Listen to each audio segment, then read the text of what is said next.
sana akong lumipad hanggang Dagatan Lake, kaya lang ay pinili kong maglakad para naman hindi unfair sa aking mga kasama.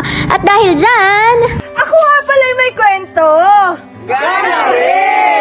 kalabaw lang daw ang tumatanda, kaya naman pala ang mga nadine ay kabayo. Nakakita pa nga ako din ng kabayong ulo lang ang ulpot at yan ang laki ng tubig. Hindi ko na i-video ay. Ang paki nga pala natin ngayon ay puntahan ang nag-iisang freshwater lake sa buong Quezon. Abay, alam mo bang yan ay matatagpuan din sa may ibabang palali, Tayabas City, Quezon Province. Kaya naman nabuo itong Team Dagatan Lake na pinamumunuan ng walang iba at ang punong abala na si Sir Bilmore Padua. Ilang buwan din ang preparasyon para matuloy ang ekspedisyong ito papunta sa Dagatan Lake. Iya naman! Sabi ko pa nga ay iya, basic laang at yan ang ganda naman pala ng daan. Kaya lang ay medyo scam pala. Partida pa iyan at ilang araw na mainit ang panahon bago kami pumunta. Abay, akalain mong naghihiwa-hiwalay at naghahanap ng magandang madadaanan ng mga person. Kami nga pala dumaan sa may barangay Liwayway at doon daw ang shortcut papuntang Dagatan Lake. Aba, ay kami ay umalis ng Liwayway ng alas 7, nagsimula kaming maglakad. Iyay sa awa naman ay mag-aalas 12 kami nakarating ng Dagatan. Yun naman ay anong daming pahinga. Shoutout nga pala din kay Kuya Tekyo na nagsilbing aming tour guide, na tuwing tatanungin mo kung malapit na ba, ang isasagot lang sa iyo 10 minutes. Ay walang katapusang 10 minutes naman ay sa aking pakiwari. Nung unay kami nakakatawa pa ay, aba, ay nung mga sumunod ay kapito ko na lang. At para daw naman hindi madulas ay kumapit daw naman sa matigas. Iyay, tinestingan ko naman at baka nga naman effective. Sabi ko pa nga ay, ma'am, kumapit ka at baka ikay madulas. Kaya nga lang ay sa di inaasahan ay, iya, kung sino pa nagsalita, ay hayain na at kasama yan sa laban, tatayo na laang. Pero ako'y saludo sa mga gurong nandine sa may elementarya ng Busal. Aba, ay nakakaya yung gayong hirap, ay sakripisyo talaga.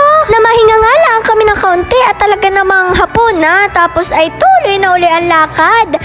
Ng daplag pala. Pero sabi ko nga, kasama yan sa laban, tatayo na laang. At pagkatapos naman ng hirap na iyon, ay are ang bumungad sa amin ang napakagandang tanawin dini sa may Dagatan Lake. Alam nyo bang ito'y naguhugpong sa ilang bayan dito sa Quezon, tulad na lang ng Atimonan, ng Pagbilao, ng Mauban. Dito lang din ako nakakita ng papan. Nung una nga ay tinatanong ko sila kung ano iyon. Pala naman daw ay, iya, Philippine duck. Aba, ay akalain mong lumilipad pala yun. Sulit naman talaga ang hirap at pagod ay pag darating nyo na ang ganda ng Dagatan Lake. Pinagbabawal nga pala dito mangisda gamit ang kuryenteng iyan o kaya naman ang lambat. Aba, ay pag kayo nahuli may karampatang parusa. Pero pwede namang manisid ng tapalang tabang. Abay, tingnan mo naman at napakalalaki. Pag may isa ka, iya, solved na. Di nila ako nakabagat ng ganang ay! Ayan, nung linamnam, ang luto ba naman ay sinuam na may luya, ay husay ay! Syempre, hindi rin namin pinalampas, magmukmukan din sa bundok ng Dagatan. Aba, ayan, ang sarap ng saging din ay, kakaibang lasa. At salamat po sa may sagingan doon. Akalain mo kung magbigay ay buwig-buwig. Aba naman! Alam niyo bang aring lusong na ari mas matanda pa sa akin? Sa pagkakasabi ni Kuya Tekyo ay mahigit 30 taon na daw ay. Kaya pala naman ang minukmuk ay ano sarap ay. Kung may mukmukan, abay hindi rin naman mawawala ang tagayang iyan. Anong husay naman at ang pulutan ay tapalang at saka yung wala ako. Iya! Papakilala kita kay Bulilit. Ang bantay diyan, ang sabi niya ay si Bulilit. Si Bulilit. Sino si Bulilit? Yung si Bulilit kung tawagan, di maliit na hindi. Nasa inyo na yun kung maniniwala kayo kay Bulilit o hindi. Basta't ako'y kagigising lamang. Gusto ko pa nga sanang mag-in-in, kaya nga lamang ay kailangan ng impisen at uuwi na. Pero kailangan munang magluto at ng may energy pagbaba ng bundok, abay malayo-layo din. Pasalamat nga din pala kami sa may-ari ng talungan din na pinayagan kaming kumuha ng talong at magprito. Aba, ay dahil sa bagong-bago ay matamis-namis ay. Bago nga pala kami bumaba, ay dumaan muna kami sa isa pang pinagmamalaki ng ibaba at ari ang Bukaw Falls. Aba, ay madalang din ng mga nakakarating din kaya kung gusto mo, ay ano pang hinihintay mo, makipag-ugnayan na sa Enro.